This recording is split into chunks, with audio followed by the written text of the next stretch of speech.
Evangelho de Nosso Senhor Jesus Cristo, dia 30 do mês de setembro, chegando aí ao final do mês, né? Peçamos a Deus cada vez mais capacidades para podermos compreender o que nos traz a mensagem do Evangelho e prontos para iniciarmos a partir de amanhã o mês de outubro. E no Evangelho de hoje, nós vamos buscar mais uma vez fazer o link sobre a situação eleitoral, por mais que política seja um assunto desagradável, muitas vezes, por se tratar de tanta corrupção, principalmente as pessoas não conseguirem compreender. A cultura nossa não foi de trabalhar a política, por exemplo, nas escolas, não foi de trazer para a sociedade a importância que tem o ato que vamos ter no próximo dia 6, mas é o nosso futuro que está, de certa forma, aqui nesse mundo físico, sobre as mãos dos futuros representantes.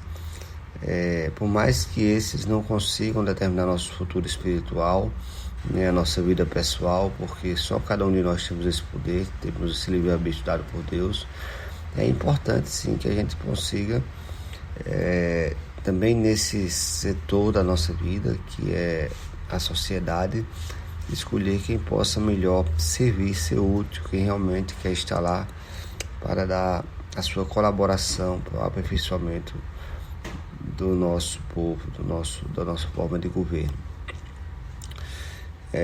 Eu já falo, né, sempre tenho dito que, por ter militado aí 14, 16 anos na política, tenho um conhecimento mais aprofundado referente ao tema. Fui vereador do meu município, fui candidato a prefeito, fui pré-candidato a deputado estadual. E também há mais de 6 anos já estou aí na leitura do Evangelho, ou seja, consigo, sem representar aqui nem igrejas, nem partido político, consigo falar referente ao tema.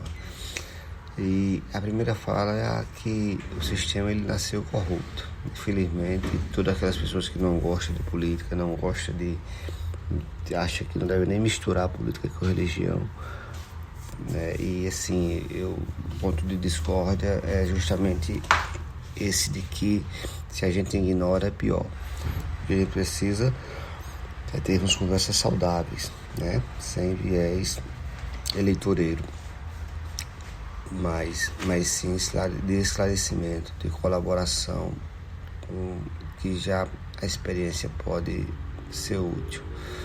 De forma que o fato do sistema já nascer corrupto não significa que a gente não possa melhorar, aperfeiçoá-lo. E aí o fundamento dessa minha defesa no sentido de que nós seres humanos, se nós nascemos na Terra, também não nascemos perfeitos. Nascemos para nos aperfeiçoar. Logo, as instituições que a gente cria têm também o nosso rastro, né? A nossa imperfeição, mas também elas podem se aperfeiçoar. E é importante que nós possamos trabalhar esse aperfeiçoamento, não só em nós pessoalmente, mas nessas instituições também, nos seus representantes, no caso da política das eleições que vão acontecer, para que nós possamos termos melhores condições de uma vida em sociedade. Na política que vai se determinar, por exemplo, melhores investimentos em saúde pública, em educação, em emprego e renda, né? Na política também que deve-se criar programas que possam ajudar aquelas pessoas mais carentes. E carente aqui eu não falo só financeiramente não, mas às vezes emocionalmente também, né? Possam colaborar para que essas pessoas possam conseguir vencer situações mais difíceis, porque às vezes a gente se coloca nessas situações, né? Escolhe caminhos, esses caminhos podem nos levar a situações que fogem do nosso controle, e aí a nossa oração a Deus já é um lado importante, mas se nós tivermos políticas públicas, pessoas da sociedade ajudando uns aos outros, também fica mais um meio, né? A se colocar à disposição do povo, e entre tantas outras coisas que é possível ser feita. Mas o mais importante nesse momento é nós olharmos quem que a gente vai estar colocando dentro do sistema para nos apresentar. E aí, a primeira pergunta que a gente faz, sabendo que o sistema já nasce corrupto, é que as pessoas de bem, infelizmente, não querem participar do sistema tendo em vista justamente essa corrupção que existe já na fase eleitoral.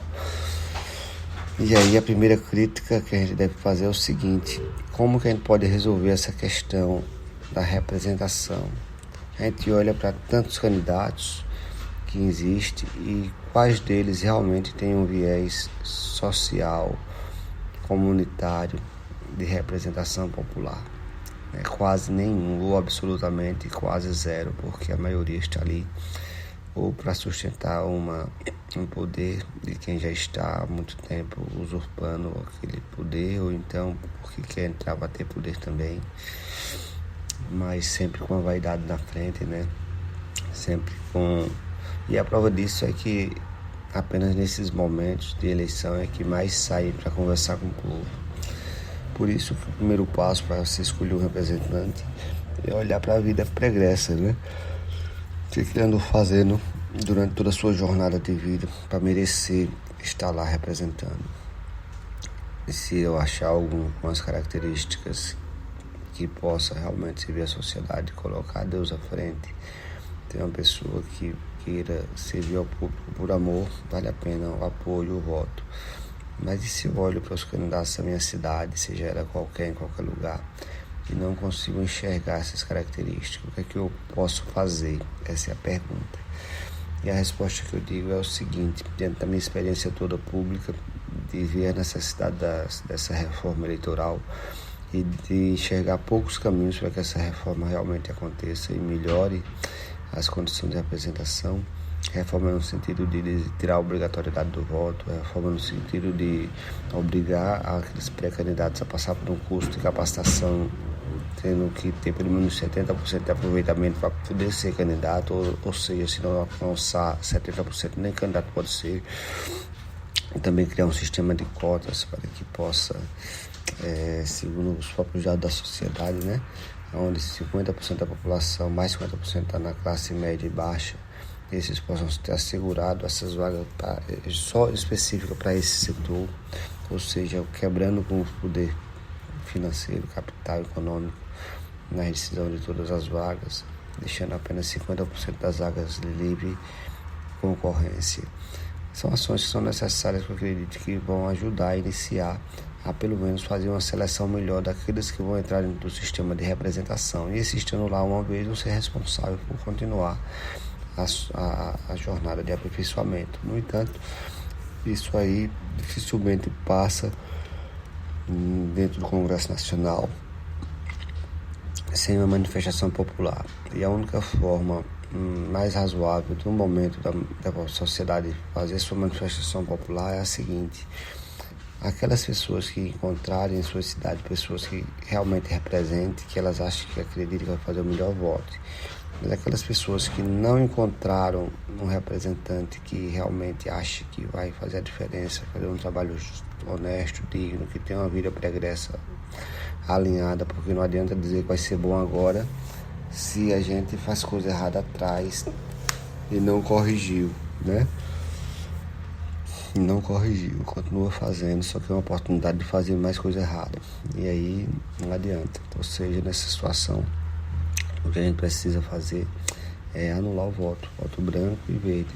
O voto, se a sociedade, a maioria da população, fazer esse voto de protesto, o próprio sistema vai observar que ele precisa se aperfeiçoar. E aí, precisando se aperfeiçoar, é onde vai justamente entrar a situação de que a sociedade está se posicionando. O fato de votar em branco é um posicionamento, é dizer ao sistema que ele não concorda com ele da forma como ele está. Que a gente nem está gostando tanto de política porque não vale a pena olhar tanta corrupção. E a gente sabe que depois que passar a eleição, quem comprou seus votos para ganhar a eleição vai cuidar da vida de pagar suas contas, e a sociedade vai ficar nisso, ninguém sabe nem em que lugar, né? A prioridade vai ser arrumar dinheiro para pagar as contas. E aí? É esse tipo de política que a gente quer continuar alimentando? É esse sistema que a gente quer continuar alimentando? Ou está na hora de nós dar um alimento diferente? Fazendo o nosso protesto. Eu, quando eu for votar no próximo domingo, eu vou fazer essa análise. Se eu me sentir representado em alguém, eu voto. Se eu não me sentir representado em ninguém, eu voto branco e confirmo. Porque dessa forma a gente vai poder dizer ao sistema, em todas as partes, que a gente precisa que ele se aperfeiçoe para poder trazer a população de volta a escolher bem seus representantes, para trazer qualidade ao meio. Isso acontece na seleção da justiça, isso acontece nas seleções de concursos públicos, isso acontece no setor privado, sempre a capacidade técnica é considerada. Apenas na política que é essa bagaceira que se deixa correr solto aí, apenas para alimentar a corrupção do sistema, não é verdade?